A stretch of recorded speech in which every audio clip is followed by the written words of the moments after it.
예, 경기도 김포울의 박상혁 의원입니다. 우리 주변 소범수 의원님 말씀 잘 들었는데요.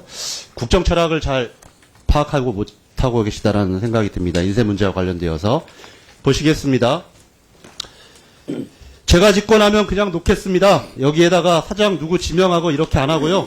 캠프에서 일하던 사람을 시킨다. 저 그런 거 안 할 겁니다. 아주 시원시원하게 얘기를 하신 분이 있습니다. 장관님 누구신지 아세요? 말씀하시죠. 예, 모르십니까? 넘겨주시죠. 우리 윤석열 대통령 후보십니다. 다음 또 보실까요? 우리 김기현 당대표도 원내대표 당시 이렇게 말씀하셨습니다. 낙하산 보훈이사가 나를 좀 먹고 있다.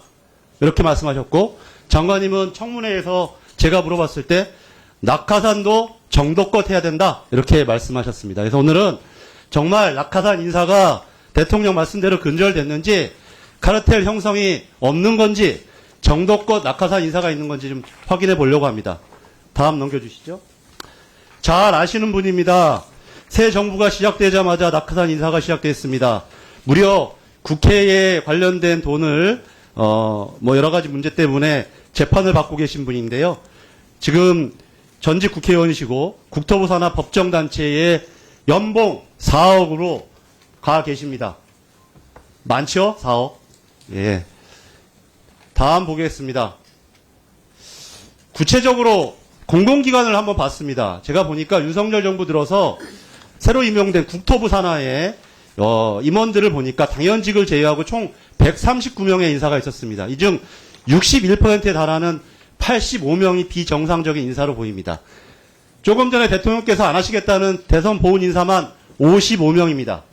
그리고 조금 전에 민홍철 의원 질문에 장관께서 근절하겠다고 하는 공무원 정관만 21명에 달합니다.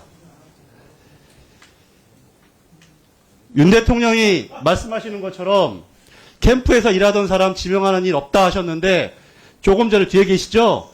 캠프에서 상근 정무특보를 했던 이학재 전 의원은 인천공항공사 사장이시고 수도권 대책본부장 함준규 의원은 도로공사 사장이십니다.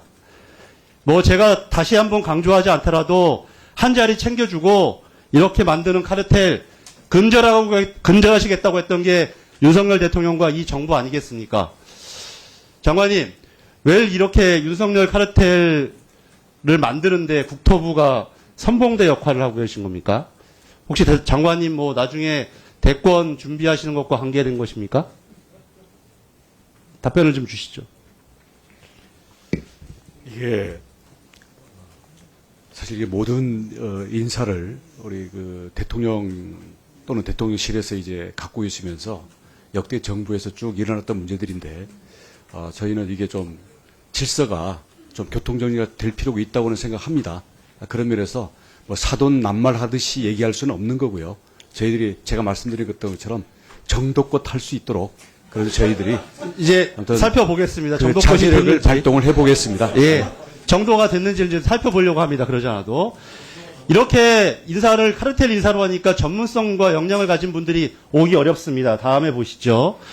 좀 전에 코레일 얘기하셨는데 비상이사로 선임된 분입니다. 지원서에 관련 국가발전기업 업적란에는 전혀 전무합니다. 오로지 윤석열 대통령 인수위 경력, 국민의힘 당직자 경력 뭐 이런 것들을 주로 쓰셨습니다. 조금 전에 철근 누락 사태 얘기하는데요. 이게 국토안전관리원이 중요한 역할을 합니다. 이분은 무슨 말씀을 쓰셨냐면 아파트 부지 조기 매입 경험을 쓰셨습니다. 전문성과는 아주 관련이 없다라는 말씀 뭐 다시 한번 강조하지 않아도 알 수 있을 것 같습니다. 장관님도 정도껏에서 얼마나 하셨는지 한번 살펴볼까요?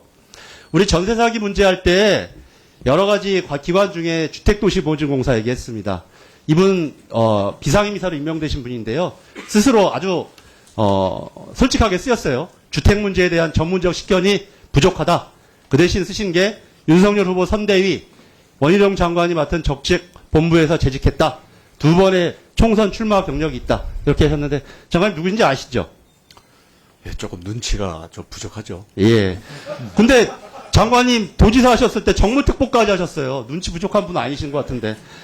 저는 저걸 내세우면 떨어지리라고 생각했는데 그래도 이제 다음 넘겨보시죠.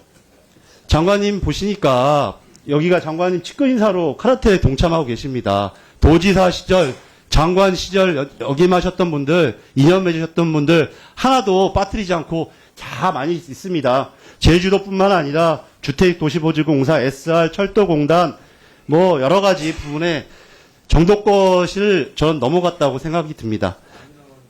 많이 넘었죠? 다음 넘어가겠습니다. 정관 하는데 보니까 작년 5월 이후에 국토부 공무원과 산하기관 임직원들 보니까요. 59명이 재취업 하려고 하신 것 같아요. 그 중에 3명만 탈락하시고 54명이 공공기관이나 민간협회 또 민간회사 등으로 재취업했습니다. 오늘 증인으로 나오는 도공 출신 이상화 이 양평고속도로 관련된 동해종합기술공사 부사장도 여기에 포함되는 사람입니다. 이렇게 해가지고 어떻게 근절하겠다고 하는 정관 문제, 카르텔 문제가 해결되겠습니까? 아까 말씀하셨던 것처럼 대통령의 공약도 절대 지켜지지 않았고 정도껏도 지켜지지 않았습니다. 황당한 인사들 많습니다. 좀 넘어볼까요? 도로공사의 비상미사 되신 분인데요. 경력이 전무하십니다. 그런데 이분은 저기 보시는 것처럼 미국 공인회계사 기재부 과장 이런 사람들 다 제치고 유일하게 한 게 어떤 지역에 와서 윤석열 대통령 지지선언 한 거 하나 가지고 연봉 2,500만 원인가요? 3,500만 원 받는 비상임이 되신 겁니다. SR 같은 경우 보겠습니다. 아예 통째로 전관과 보훈이 장악했습니다. 쭉 보시죠. 8명 전체가 아예 전관과 보훈입니다.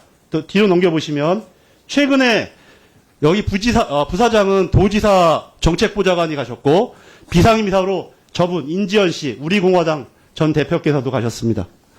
다음 넘어보시죠. 왜 이렇게 경호원 출신들은 많이 보내는 겁니까? 안전자만 붙으면 경호원이 하는 겁니까? 경호를 잘하는 저는 우리 윤석열 대통령의 국정 철학도 지켜지지 않았고 우리 장관이 말씀하신 정도껏도 지켜지지 않은 이런 인사 가지고 우리 윤석열 대통령 성공하기 어렵다 생각이 듭니다. 지금부터라도 절대 하지 않았으면 좋겠다고 말씀드리는데요. 제가 지난 8월 달에 결산 인사 하면서 이거 했는데 9월 달에만 15명 또 임명되셨습니다. 제가 시간 없어서 말씀 못 드리겠지만 계속 이렇게 가면 결국 윤석열 정부의 표출은 명확하다. 다시 한번 말씀드리겠습니다. 이상입니다.